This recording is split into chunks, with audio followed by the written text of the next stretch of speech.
आज भारत अंतरिक्ष में अपना स्पेस स्टेशन बनाने की दिशा में आगे बढ़ रहा है। हमारे स्पेस स्टार्टअप्स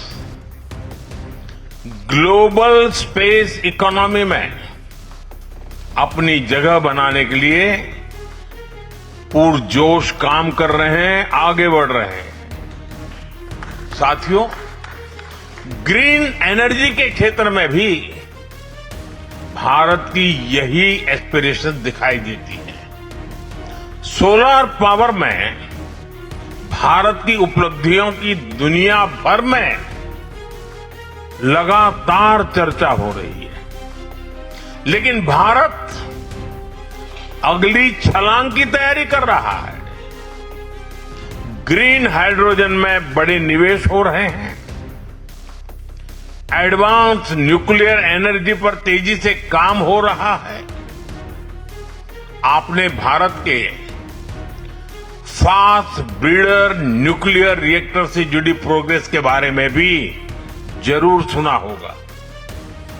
ये भारत के न्यूक्लियर एनर्जी लैंडस्केप में क्रांतिकारी परिवर्तन करने का ये बहुत बड़ा अचीवमेंट हमारे साइंटिस्टों ने किया है।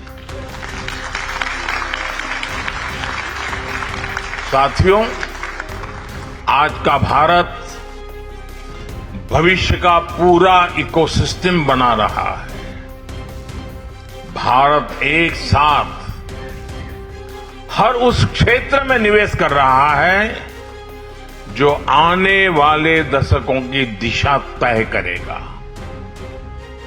अभी आपने कुछ दिन पहले ही देखा है, नीस में भारत इनोवेट्स का एक आयोजन किया। ये इवेंट भारत के डीप टेक सामर्थ्य को दुनिया तक पहुंचाने का एक और माध्यम था।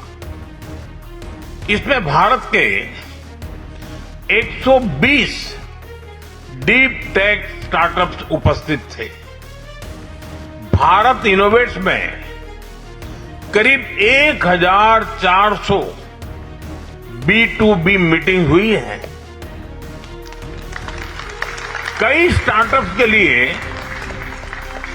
इन्वेस्टमेंट कमिटमेंट्स आगे बढ़ी।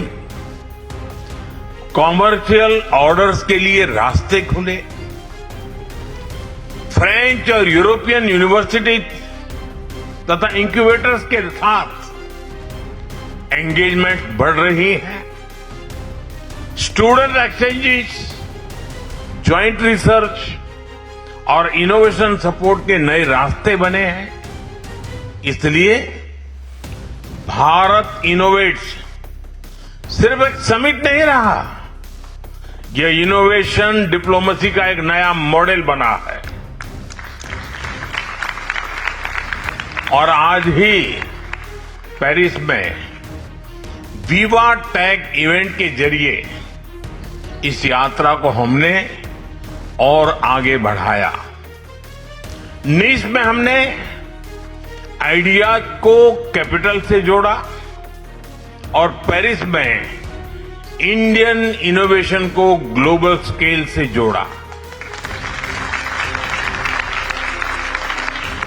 आज दुनिया देख रही है, भारत केवल भविष्य के लिए तैयार नहीं हो रहा है, भारत भविष्य को, और ये मैं बहुत जिम्मेवारी के साथ कह रहा हूं, भारत भविष्य को आकार दे रहा है।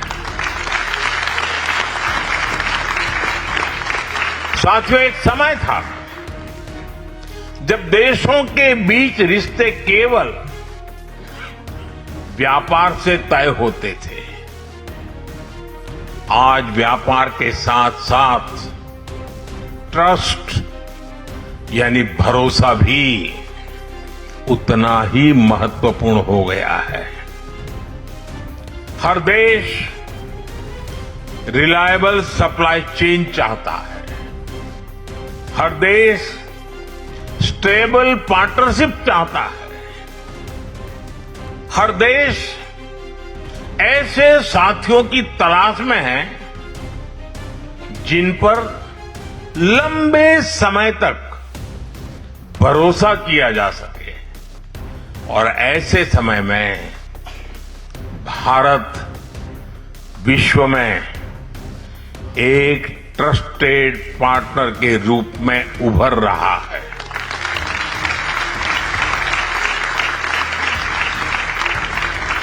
एविया में G7 बैठक के दौरान मैंने ट्रस्ट बेस्ड पार्टनरशिप बनाने पर जोर दिया। ग्लोबल साउथ के देशों के साथ इक्वल पार्टनर्स के रूप में आगे बढ़ने का आह्वान किया। भारत का G7 समिट में संदेश था, ग्लोबल गवर्नेंस तभी प्रभावी होगी जब वह इंक्लूसिव होगी। ग्लोबल ग्रोथ तभी सस्टेनेबल होगी जब वह शेयर्ड होगी और ग्लोबल टेक्नोलॉजी तभी मानवता के लिए उपयोगी होगी जब वह ट्रस्टेड होगी। साथियों, भारत और दुनिया के बीच व्यापारिक रिश्तों में नई ऊर्जा नजर आ रही है। फ्रांस के साथ भारत का ट्रेड लगातार बढ़ रहा है।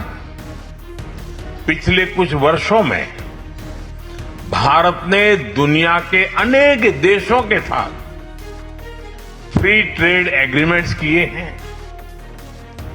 यूरोपियन यूनियन हो, यूनाइटेड किंगडम हो, दुनिया के हर देश, हर रीजन के साथ भारत समझौते कर रहा है। अगले महीने से भारत और यूके के बीच ट्रेड एग्रीमेंट भी लागू हो जाएगा।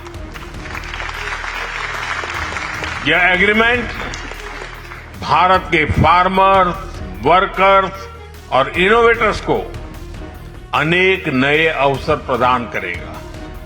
साथियों, आज दुनिया अनसर्टेनिटी और डिसरप्शंस के दौर से गुजर रही है। ऐसे समय में भारत और फ्रांस की साझेदारी विश्वास, स्थिरता और सहयोग का एक मजबूत स्तंभ बन रहा है। सच्चाई के साथ जुड़िए डेली इंडिया न्यूज के साथ। तो देर किस बात की? डेली इंडिया न्यूज अब आपके व्हाट्सएप पर भी उपलब्ध है। जुड़ना बहुत आसान है, बस सामने दिख रहे QR कोड को स्कैन करें या नीचे दिए गए लिंक पर क्लिक करें। और हाँ, चैनल को फॉलो करने के बाद बेल आइकन दबाना ना भूलें ताकि कोई भी जरूरी अपडेट मिस ना हो।